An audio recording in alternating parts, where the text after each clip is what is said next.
afternoon mga kaibigan. Update in this video natin. Maulan po dito sa Agusan, Mars.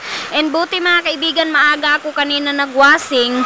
Pero naabutan ako ng brown out. Kaya hindi ko natapos. Pero inuna ko talaga yung mga bedsheet. Kaya ayun, nakabanlaw na si Dudong Junjun. O napakalakas ng tubig mga kaibigan. Oh. Wow. So libre na. Kasi maputi din yung mga nilabhan ko ng mga beadings namin mga kaibigan. Kaya ako yung nagwasing, si Dudong Junjun nang bahala mag banlaw. Ayan sila.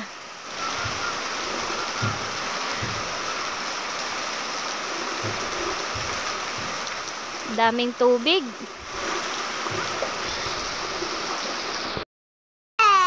So hello mga kaibigan. Welcome ulit. Pinatawag ako nila mama doon sa Tabuk mga kaibigan. Kailangan ko pumunta kasi mag-ready na kami kasi parating na talaga sila mga kaibigan, si Ate Maninay. Kaya hindi na talaga mapipigilan na kailangan na namin mag-ready doon sa mga kailangan i-ready. So dumating na po yung mga kaibigan, dumating na po yung mga materialis ko, yung hardiplex at saka plywood, yung pang ceiling at saka pang double walling mga kaibigan. Sa wakas nandito na. So si Uncle Tani na lang talaga mga kaibigan, wala pa tayong update sa Papanday. And brand out kami in this update. So lumaki na naman ang Agusan River mga kaibigan kasi maulan na naman ng malakas.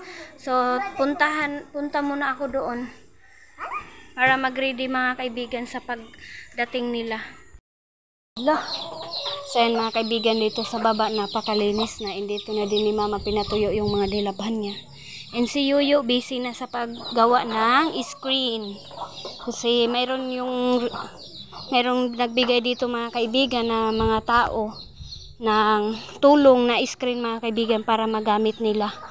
Magamit namin dito para sa pangisda.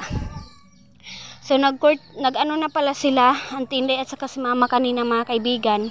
Hindi ko na lang naabutan para pagdating nila Ate Maninay, ready na talaga yung preparation dito sa itaas.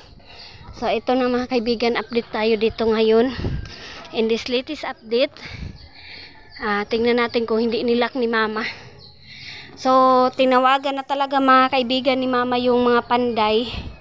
At saka si Kuya Alim nag-update na din na nag-okay na sila uncle na babalik sila. Ay, nilak ni mama mga kaibigan. At doon ka mama ang yabi. So ayan, si King iyak ng iyak, gusto sumama sa akin pero hindi ko siya sinama kasi nilagnat. Lock pala dito mga kaibigan sa entry. So excited ko i-update sa inyo mga kaibigan yung prepare ni mama at saka ni Auntie Inday mga kaibigan para kay Ate Maninay dito sa malaking bahay. Ay, nilak pala ni mama. So busy pa sila dito.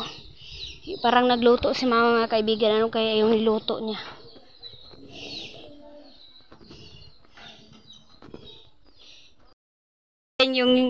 Yung sa vlog ko mga kaibigan, nakikita nyo na si Papa nagbulkasin doon sa itaas mga kaibigan, pero tingnan nyo, malakas pa rin ang ulan.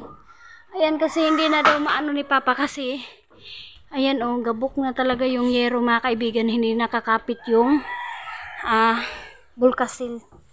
Ayan, 2 planggana yung nilagay ni mama at sa mayroon pang kumot dyan.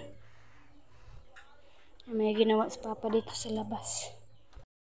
Ayan mga kaibigan, dito ako ngayon sa kwarto. Ayan, nag-relax na si Aramina ninyo. Tapos na kasi sila nag-decoration doon sa itaas mga kaibigan na Auntie Inday. Hindi lang ako nakapunta kanina kasi nag-washing ako and then maulan din mga kaibigan. Kaya tara, tour ko kayo doon sa itaas mga kaibigan in this update. So punta na ako doon. So shout out Ate Mian. Makikita mo na po Ate Mian na ginamit na po ni Mama Aramina yung binigay mo sa kanila na mga cortina na napakaganda. So magagamit na talaga. Yan mga kaibigan, maputik and basa kasi maulan. So, mayroong ano dito mga kaibigan, tinanim sila mama na tangad. Ayan oh. Malapit na mabuhay mga kaibigan. So dito pala ako daan, sabi ni mama. Dito tayo sa kusina daan. Charan! Uy! Let's see.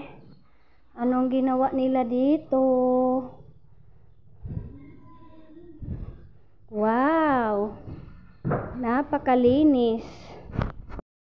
So, welcome sa house and lot ni Ate Maninay sa Pilipinas, mga Inday, mga dudong. Welcome po. So, ito na po yung view ng house ni Ate Maninay dito sa Agusan, Mars.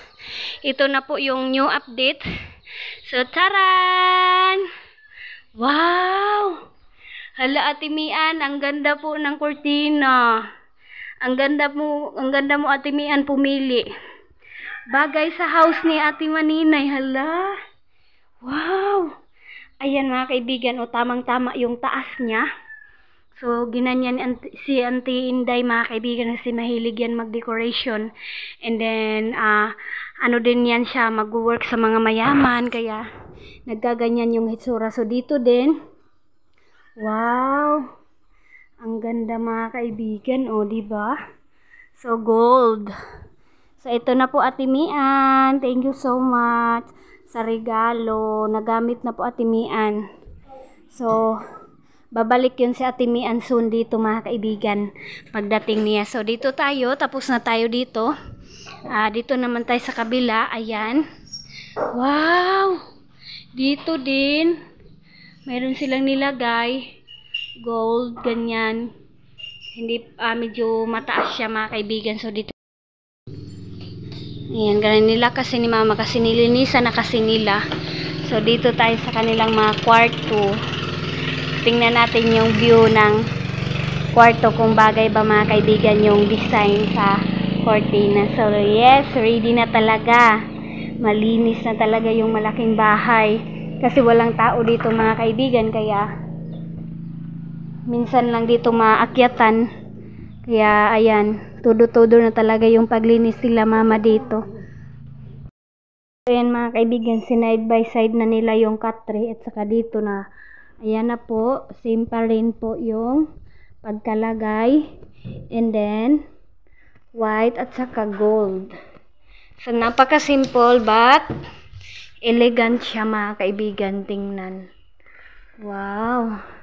So, ito po yung mga laman ng bigay ni Ate Mian mga kaibigan, yung in-update ko sa inyo. Ngayon pa lang namin tinap para sa ready to Pasko at saka New Year na yan mga kaibigan. And then yung pagpipent, si Ate Maninay at saka si Kuya Caleb lang yung mag-decision mga kaibigan kung ano yung kulay na ilalagay mga kaibigan. Oh my God. Oh. Si Kuya Caleb mga kaibigan. Papakita pa ito ni Ate Maninay kung ano yung bagay na pintura. Hindi na namin ma-open yung isang kwarto. Same naman mga kaibigan yung cortina. So dito na lang tayo sa taas. Wow! So dito sa sa sala nila Ate Maninay dito banda mayroon na. So ito, klaro kaayos siya mga kaibigan, oh. So sabi nila mama na kulang sila sa stainless. Sa Ate Mian pa rin yung nagbili niyan mga kaibigan. Dito. So dito banda wala. Hindi siya nalagyan. Pero dito stainless, yes, yung tutusukan mga kaibigan, oh. Ang cute. So medyo na siya mga kaibigan kasi hindi na plancha na.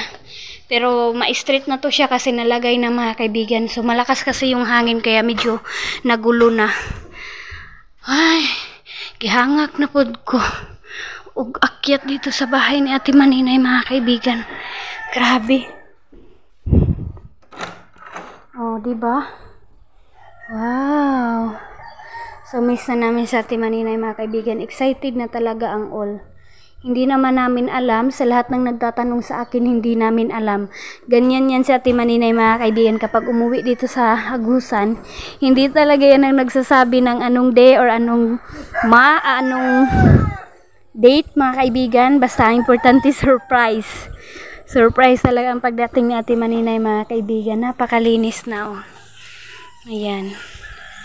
Ay. So dito, oh, sa kwarto din niya mayroon na. So hindi lang natin mabuksan kasi yung yabi, hindi na alam ni Mama kung ano yung yabi na gagamitin dito. So maganda siya, mga kaibigan, kasi maluwag. So bagay talaga yung kortina ni Ate Mian. So yun, napakalubog ng Agusan River. Pabaha talaga, mga kaibigan. So update na lang po talaga sa pagdating ni Ate Maninay. Sen, mga kaibigan, mismo si Iman, nasabi na ni Iman na ang tagal ni Ate dumating, sabi ni Iman, mga kaibigan. So excited na talaga yung mga family dito, mga kaibigan, na darating si Ate Maninay. So excited na kami kung saan dadaan sa Ate Maninay, mga kaibigan. Ayan, mga kaibigan, kumain ako ng kanin dito ila Mama. Mamaya na ako uwi kasi kain muna tayo ng dabong. Yung ano, ng puso ng bamboo. Ganyanin ko na lang, mga kaibigan. So kain tayo with tinapa. Hello, mga kaibigan, oh, ang laki na ng mga baik ni Mama. Yung baboy na binigay ko sa kanya pang birthday ito. Saka kay Ate Hak sa mga bata. Hala, ang laki. So pasensya nyo na, madumi kasi tahop yan, mga kaibigan, hindi yan tae. Hi. Grabe, ang taas nila, oh. Maganda talaga mag-alaga si Mama. Mabilis laki ang baboy. Grabe, mga kaibigan, oh, bahog ni Papa. Isang sako, Enerton, saka slasher. Grabe. Nundo na ako ni Kuya Alim. Ugma pa ka mo hapit ya? Kadlawon. Sakon pa ka ni Mama? Hindi ka matlaan. Ano ba sa... Ramins. Yung mga kaibigan, ang smile ng anak ko, si Aileen. Hi! Mayroon pala kasing good news. Si King din, oh. Ha, excited. Hubitan ang kapihan na to. Hala, mga kaibigan, ito po. Hala, thank you so much sa Tikgon Elementary School. Lalong-lalo na sa mga teacher sa Tikgon. Maraming salamat, teacher, sa pagkuha ng mga relief goods para sa Tikgon Elementary School ng mga pupils. Wow! Grabe no? Ang laki, mga kaibigan. Hala. Tapos mga kaibigan, si Aileen at saka si King, hati sila. So every bata, mga kaibigan, ganito kalaki. 2 bata yung maghati, tapos mayroon pang bread. Wow! Asaan ka, ate, anak?